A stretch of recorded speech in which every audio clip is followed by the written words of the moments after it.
ఈ శ్రేష్టమైన ఉదయ కాలమునకు దేవుడు అనుగ్రహించినటువంటి వాక్య భాగాన్ని మనం చదువుకుందాం. 63వ దావీదు కీర్తన, 63వ దావీదు కీర్తన మొదటి వచనాన్ని మనం చదువుతాం. 63వ దావీదు కీర్తన మొదటి వచనం. దేవా, నా దేవుడవు నీవే, వేకువనే నిన్ను వెతుకుతును. దేవుని నామానికి మహిమ కలుగును గాక. కాబట్టి ఉదయకాల సమయంలో దేవుడు ఒక అద్భుతమైన వాక్యమును మనకు చూపిస్తూ ఉన్నాడు. దేవా, నా దేవుడవు నీవే, వేకువని నిన్ను వెదగుతును అని దావీదు భక్తుడు మరి తన దేవుని గురించి మాట్లాడుతున్నాడు. వేకువని నేను నిన్ను వెతుకుతానయ్యా, వేకువని నీ సన్నిధిలో కనబడతానయ్యా, నన్ను వెదకువారు నన్ను కనుగొంటారు అని దేవుని వాక్యం సెలవిచ్చినట్లు మరి ఉదయకాలమున దేవుని వెతికే అనుభవము దావీదుకు ఉన్నింది. ప్రతి దేవుని బిడ్డకు మరి ఉదయకాలమున దేవుని వెతికే అనుభవం చాలా అవసరం. ఉదయాన్నే దేవుడు మరి ఆయన బిడ్డలను దర్శించాలని కోరుకుంటాడు. ఆయన బిడ్డలతో మాట్లాడాలని ఆశపడతాడు.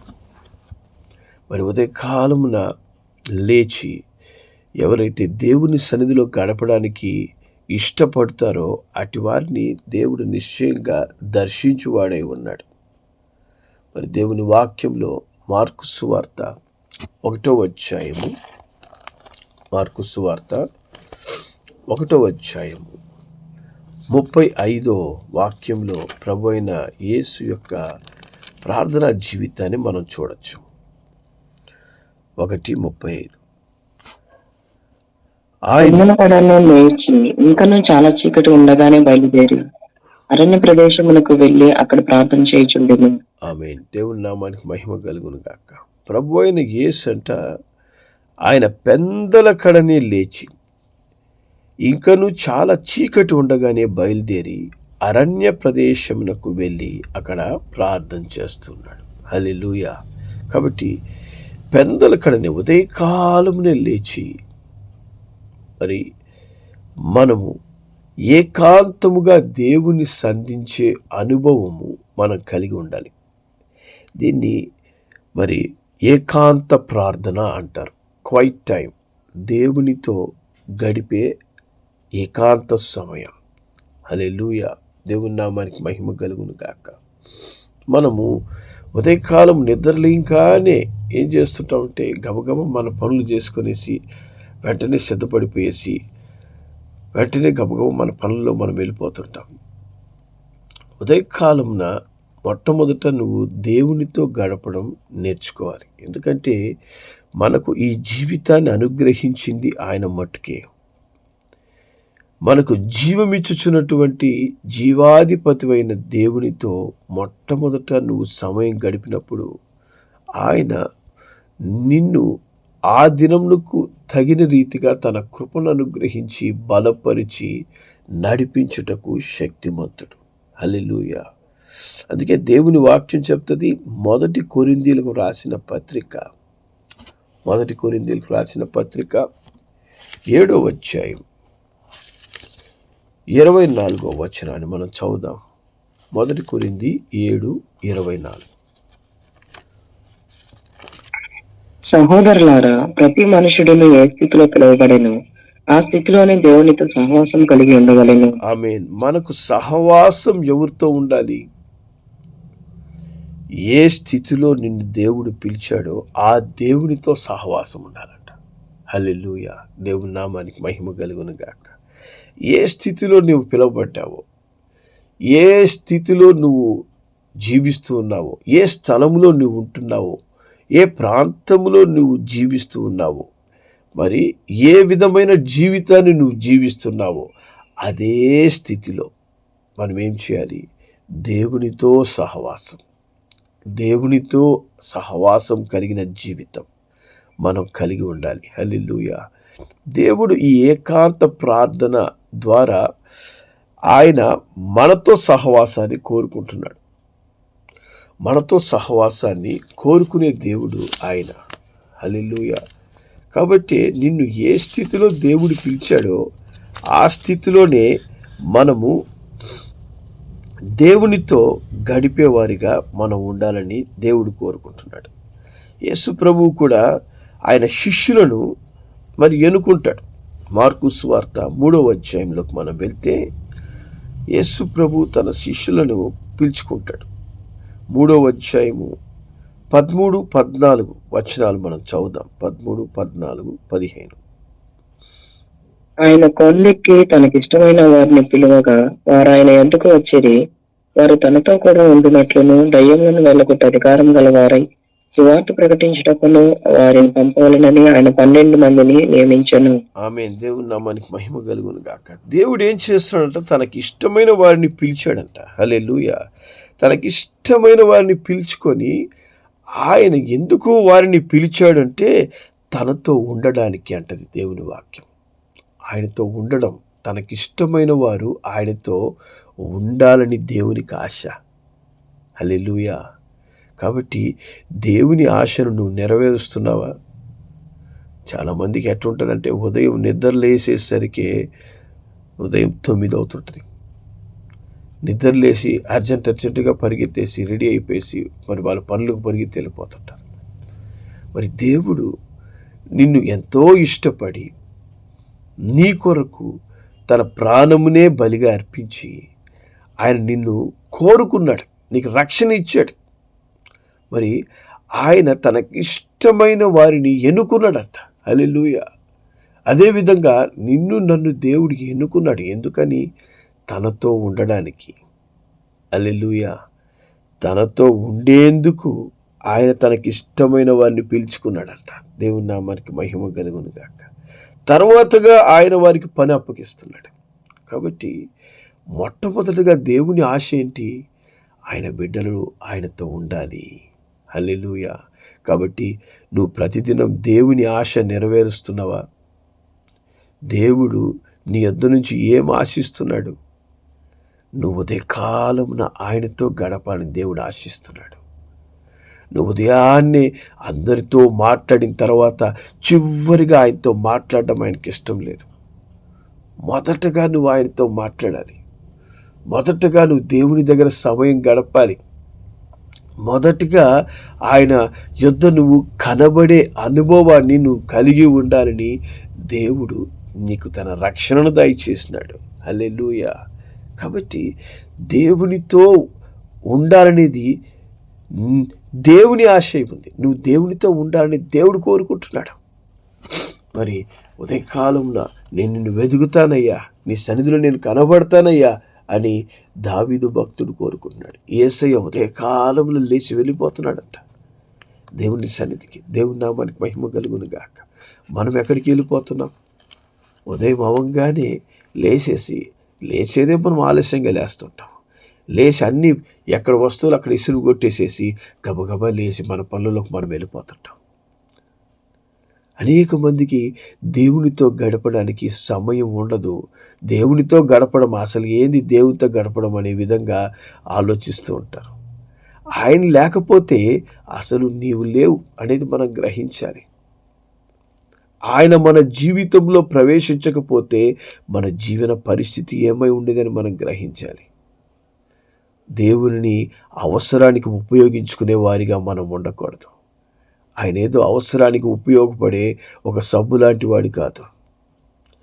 నీ జీవితాన్ని అద్భుతంగా నిర్మిస్తున్నటువంటి జీవం కలిగిన దేవుడు ఆయన. ఆయనతో నువ్వు సహవాసం కలిగి ఉండాలి. దేవుడు ఈ యొక్క ఏకాంత ప్రార్థనలు ఎందుకు కోరుకుంటున్నాడంటే మొట్టమొదటిగా మరి ఆయనతో నువ్వు సహవాసం కలిగి ఉండాలనే ఆశ కలిగినటువంటి నిన్ను ప్రేమిస్తున్న దేవుడు ఆయన. కాబట్టి ఆయన తన ప్రేమను నీతో పంచుకున్నాడు. నీవు నీ ప్రేమను ఆయనతో పంచుకోవాలి మొదటగా. హల్లెలూయా. అందుకే అంటాడు, నీ మొదటి ప్రేమను నువ్వు మర్చిపోతున్నావు అంటాడు ప్రకటన గ్రంథంలో. మొదటి ప్రేమ ఎవరికి ఇచ్చావు? అనేకులు మొదటి ప్రేమ వారి వారి బిడ్డలకి ఇస్తారు, లేదా వారి మొదటి ప్రేమ వారి భర్తకి ఇస్తారు, లేకపోతే వారి మొదటి ప్రేమ భార్యకి ఇస్తారు, లేకపోతే వారి మొదటి ప్రేమ ఈ మధ్య ఏమైపోయింది సెల్ ఫోన్కి ఇస్తారు. ఉదయం నిద్ర లేగానే ఎవరో నాకు మెసేజ్లు పంపించారు, ఏం మెసేజ్లు పంపించారు, మరి దానికి నేను ఏ విధమైన జవాబులు ఇవ్వాలని ఆలోచిస్తూ సెల్ ఫోన్లకి సమయాలు ఇస్తుంటారు. ఉదయం నిద్ర లేచినప్పటి నుంచి వ్యర్థమైన వాటికే ప్రేమనిస్తారే కానీ నిజంగా నిన్ను ప్రేమించిన యేసయ్యకు నువ్వు ఏకాంతముగా ఏమిస్తున్నావు ఆయనకి? హల్లెలూయా! ఆయన ఏకాంతముగా ఏకాకిగా కల్వారి సెలవులో ఒంటరిగా నీ కొరకు నిలబడ్డాడు. హల్లెలూయా! ఆకాశమునకు భూమికి మధ్యలో ఆయన ఆ యొక్క కొయ్య మీద ఆయన వేలాడాడంట ఏకాంతముగా. ఈ దినమున ఏకాంతముగా దేవునితో సమయం గడపడానికి నాకు అసలు టైమే లేదు, నేనేడ నిద్ర లేయగలను, నిద్ర లేచినప్పటి నుంచి నా పనులు నాకుంటాయి అని మనము ఏకాంత సమయాన్ని వృధా చేస్తుంటాం. దేవుని బిడ్డలైన మనము దేవునితో గడిపినప్పుడే ఆ దినమునకు తగినటువంటి కృపను మనం పొందుకోగలం. లూకాసు వార్త 11వ అధ్యాయం, లూకాసు వార్త 11వ అధ్యాయము 3వ వచనాన్ని మనం చదువుదాం. 3వ వచనం. మాకు కావలసిన అనుదిన ఆహారం దినదినము మాకు దయచేయము. ఆమేన్. ప్రభు అయిన యేసు శిష్యులకి ప్రార్థన చేయడము నేర్పించేటప్పుడు ఆయన ఏం చెప్పాడంటే, మీరు ఈ విధంగా ప్రార్థన చేయండి అని ప్రార్థన నేర్పినప్పుడు దాంట్లో ఆయన చెప్పిన ఒక పాయింట్ ఏంటంటే, మాకు కావలసిన అనుదిన ఆహారం దినదినము మాకు దయచేయి. హల్లెలూయా! మనకు కావలసిన అనుదిన ఆహారము ఏంటి అనేది దేవునికి తెలుసు. హల్లెలూయా! చాలామంది ఆహారం అంటే శరీరాహారం మట్టుకే ఆలోచిస్తుంటారు. శరీరానికి సంబంధించినట్టు ఆహారం. ఈరోజు మేము సమృద్ధిగా వంటలు వండుకొని ఉదయం నిద్ర లేగానే మార్నింగ్ ఏం టిఫిన్, మధ్యాహ్నం ఏం భోజనం, రాత్రికి ఏంటి, ఈ మధ్యలో స్నాక్స్ ఏంటి, ఏమేమి చేసుకుంటే ఇవన్నీ దేవుడిచ్చాడు. అసలు ఆ దేవుడు ఇచ్చాడని ఆలోచించారు చాలామంది. కనీసం అవన్నీ వండుకొనేసి కడుపు నుండి తినేసేది. ఏదన్నా కొరత వచ్చినప్పుడు మటుకు ఈరోజు తినడానికి ఏం లేదే, వంట చేసుకోవడానికి డబ్బులు లేవు అసలుకి. ఎంతసేపటికి దేవుడు అంటాడు, మీరు రొట్టె కోసమే నన్ను వెంబడిస్తున్నారు అంటున్నాడు. రొట్టె తినడానికే నన్ను వెంబడిస్తే అట్లా అసలు జీవాహారమైన నన్ను మీరు స్వీకరిస్తున్నారా అంటాడు. హల్లెలూయా! రొట్టె తినడానికి యేసయ్యను వెంబడిస్తున్నారా? అనుదిన ఆహారం నాకు దయచేయి అంటే జీవాహారాన్ని మొదలు కోరుకోవాలి. మనం యేసయ్యనే నువ్వు కోరుకోవాలి. మనకు కావలసినటువంటి అనుదిన ఆహారములో శరీరాహారాన్ని మట్టుకే మనం తీసుకుంటున్నట్లయితే మనం ఆత్మలో చచ్చిపోతాం. ఆత్మలో జీవించాలంటే మనము జీవాహారాన్ని స్వీకరించాలి. అనుదిన ఆహారాన్ని దినదినము నాకు దయచేయి నాయన. ఏ దినానికి కావలసిన ఆత్మీయ ఆహారంతో నన్ను నింపు. హల్లెలూయా! ఆ ఆసక్తి నీలో ఉన్నప్పుడు ఉదయకాలంలో నువ్వు నిద్రలేచి ఏకాంతముగా దేవుని సన్నిధిలో గడుపుతావు. ఏకాంతంగా గడపడం అంటే మరి ఉదయకాలంలో ఆన్లైన్ ప్రేయర్ 6 గంటలకు ప్రారంభం అవుతుందని అలారం పెట్టుకొని లేచి మరి మైక్ ఆన్ చేసి నిద్రపోవడం కాదు. చాలామంది ఏకాంత ప్రార్థన అంటే 6 గంటలు నిద్రలేసి మరి ఆన్ చేసి నిద్రపోతారు. తర్వాత ప్రైజ్ ద లార్డ్ అని చెప్పినా కూడా తిరిగి ప్రైజ్ ద లార్డ్ చెప్పరు. ఏమంటే అప్పటికే వాళ్ళు 3 ఆకాశానికి వెళ్ళిపోయి ఉంటారు అక్కడ. జాగ్రత్త. నువ్వు దేవునికి ఎంత విలువిస్తావో దేవుడు అంతగా నిన్ను బలపరుస్తాడు. దేవుడు అంతగా నిన్ను బలపరుస్తాడు. ఇది మనము ఉదయకాల ప్రార్థన. అది ఇక్కడ అందరం కలుస్తాం. కానీ నీ అనుదినాహారం నువ్వు పొందుకోవాలంటే దానికంటే ముందుగా నువ్వు లేయాలి. లేచి నువ్వు ప్రార్థనలో దేవునితో కనీసం ఒక 15 నిమిషాలు దేవునితో గడపండి. మొట్టమొదట ఆ రుచి చూడండి, తర్వాత ఆ సమయం పెరుగుతుంది, దేవునితో గడిపే సమయం. హల్లెలూయా! ఇది నువ్వు ఏకాంతముగా దేవునితో గడపాల్సిన సమయం ఉదయకాలంలో. మరి యేసు ప్రభు వేకువనే లేచి అందరు కలిసి ప్రార్థన చేసుకుంటాం రండి శిష్యులారా అని చెప్పి కూర్చోబెట్టి అందరితో కలిసి ప్రార్థనలో కూర్చున్నాడా? లేక పోయి అరణ్యానికి వెళ్ళి ఒంటరిగా ప్రార్థన చేశాడా? ఆయన ఒంటరిగా ప్రార్థన చేస్తున్నాడు. నీకు ఒంటరి ప్రార్థన అనుభవం ఉందా? దేవునితో మాట్లాడుతున్నావా? దేవుడు నీతో మాట్లాడతాడని నీకు తెలుసా? చాలామందికి దేవుడు మాట్లాడతాడనే తెలియదు. దేవుడు తిరిగి జవాబిస్తాడని తెలియదు. మరి అలాంటప్పుడు దేవుడు ఎందుకు మనకు పరిశుద్ధ గ్రంథంలో నాకు మొరపెట్టు నేను నీకు ఉత్తరం ఇస్తానని ఇర్మియా 33:3లో చెప్తున్నాడు. దేవుడు ఉత్తరం ఇస్తానంటున్నాడు. అంటే ఆయన మాట్లాడతాడు. ఆయన రాయి రప్ప కాదు, జీవం కలిగిన దేవుడు. ఆయన మాటలు ఎప్పుడైనా విన్నావా? ఆయన మాట్లాడే విధానం నీకు తెలుసా? నీకు అసలు మాట్లాడే విధానం ఉందే దేవునితో? దేవునితో మనం మాట్లాడడానికి ఏకాంత సమయాన్ని మనం ఉపయోగించుకోవాలి. కాలంలో సమస్తము సైలెంట్గా ఉన్నప్పుడు మనము దేవుని దగ్గర గడపాలి.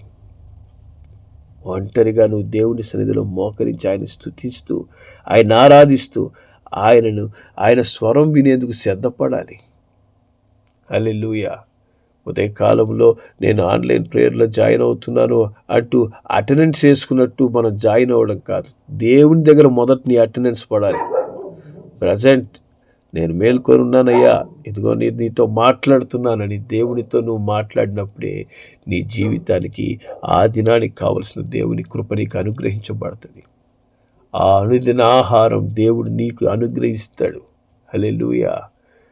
అట్ట దేవుడితో గడిపే అనుభవంలోనికి నువ్వు రావాలని ఈ ఉదయకాల ప్రార్థనలు కొనసాగుతున్నాయి. సో ఉదయకాలపు ఆరాధనలో పాల్గొనక ముందే నువ్వు దేవునితో గడిపి మళ్ళీ దీంట్లో పాల్గొనడానికి ప్రయత్నం చేయాలి. హల్లెలూయా.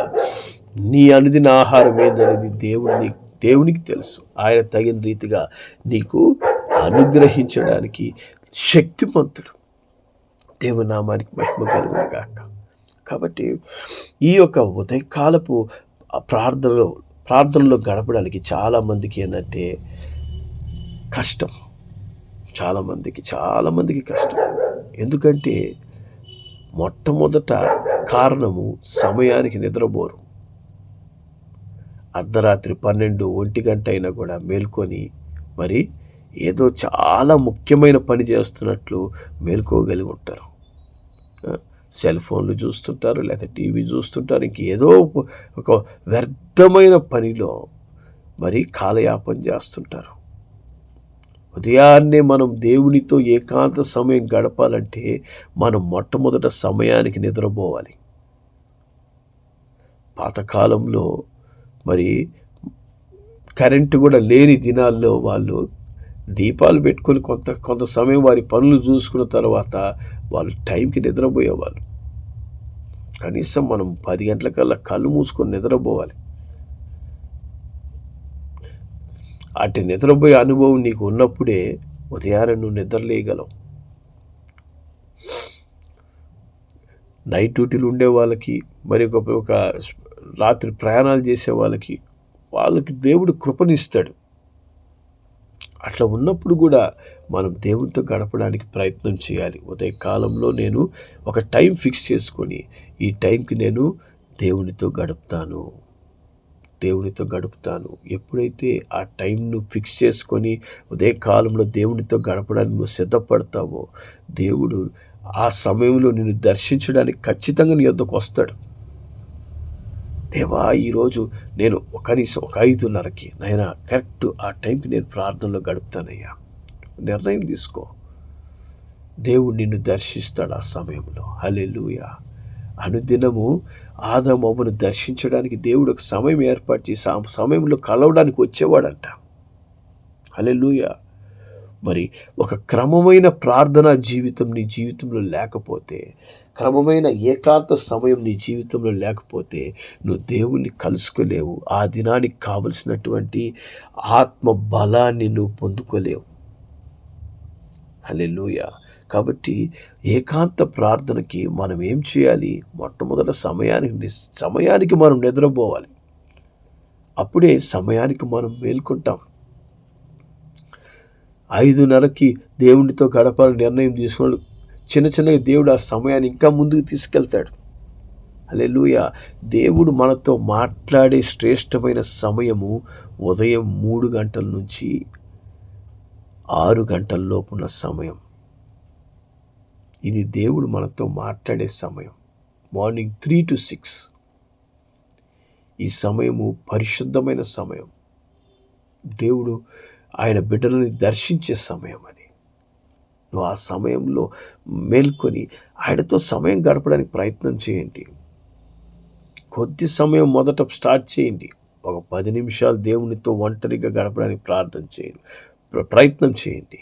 దేవుడు దాన్ని అభివృద్ధిపరుస్తాడు, ఆశీర్వదిస్తాడు. హల్లెలూయా. రెండవదిగా చూడండి, మత్తయి సువార్త 5వ అధ్యాయము. మత్తయి సువార్త 5వ అధ్యాయం 8వ వాక్యాన్ని మనం చదువుదాం. 5:8.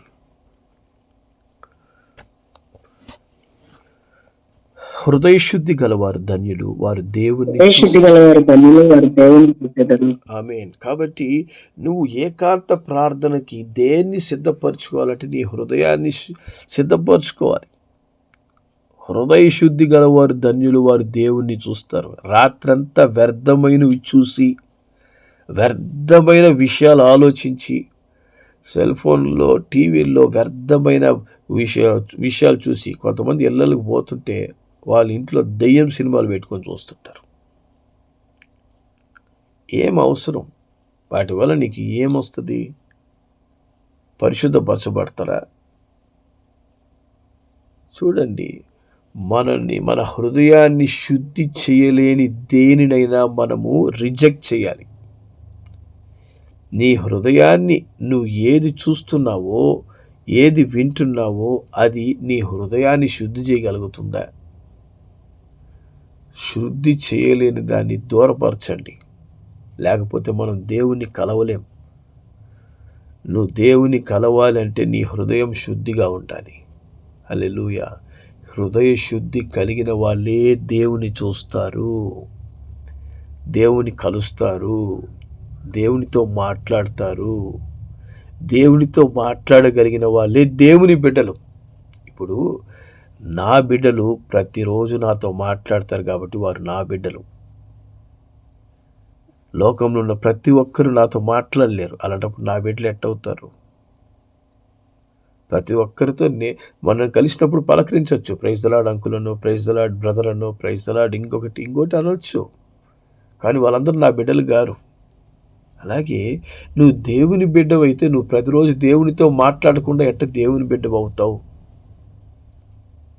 ప్రతిరోజు దేవునితో మాట్లాడే అనుభవం ఉన్నప్పుడే నువ్వు దేవుని బిడ్డవి.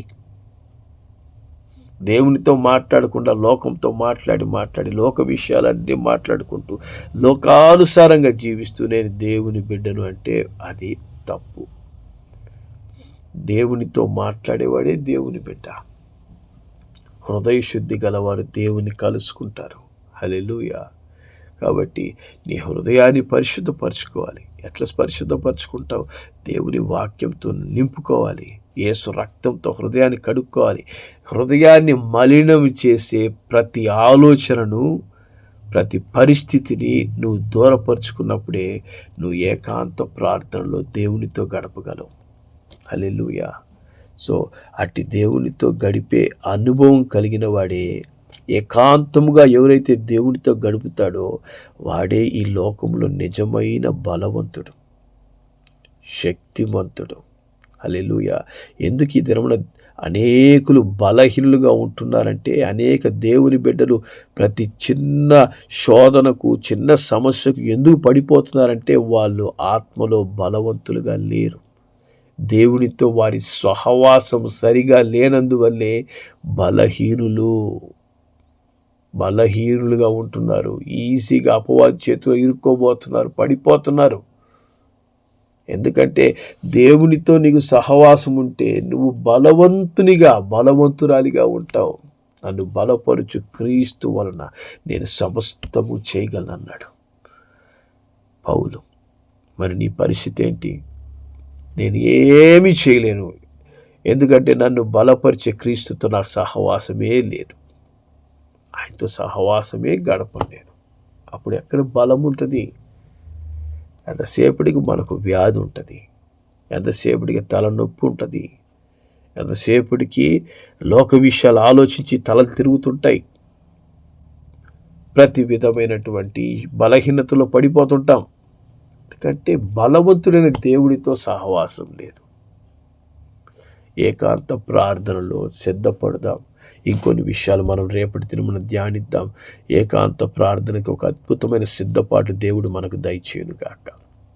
ప్రార్థన చేద్దాం. ప్రేంగల మా తండ్రి పరిశుద్ధుడా, నీతో గడిపే ఆ ఏకాంత సమయాన్ని మేము క్రమపరుచుకునేందుకు సహాయం చేయి. నాయన అనుదినము ఒకరోజు గడపడం కాదు, ప్రతిరోజునైనా దేవునితో ఏకాంతముగా గడుపుతూ ఆ నూతన బలమును అయిన శక్తిని నీ యొద్ద నుంచి పొందుకున్న రీతిగా మమ్మల్ని సిద్ధపరచమని, ఒక క్రమమైన ఆత్మీయ జీవితంలో ఎదిగేందుకు సహాయం చేయమని యేసు నామములో ప్రార్థిస్తున్నాము తండ్రి. తండ్రి, కుమార, పరిశుద్ధాత్మ దేవుడు అట్టి అనుభవంలో ఎదిగేందుకు మనకు సహాయం చేయను గాక. ఆమేన్.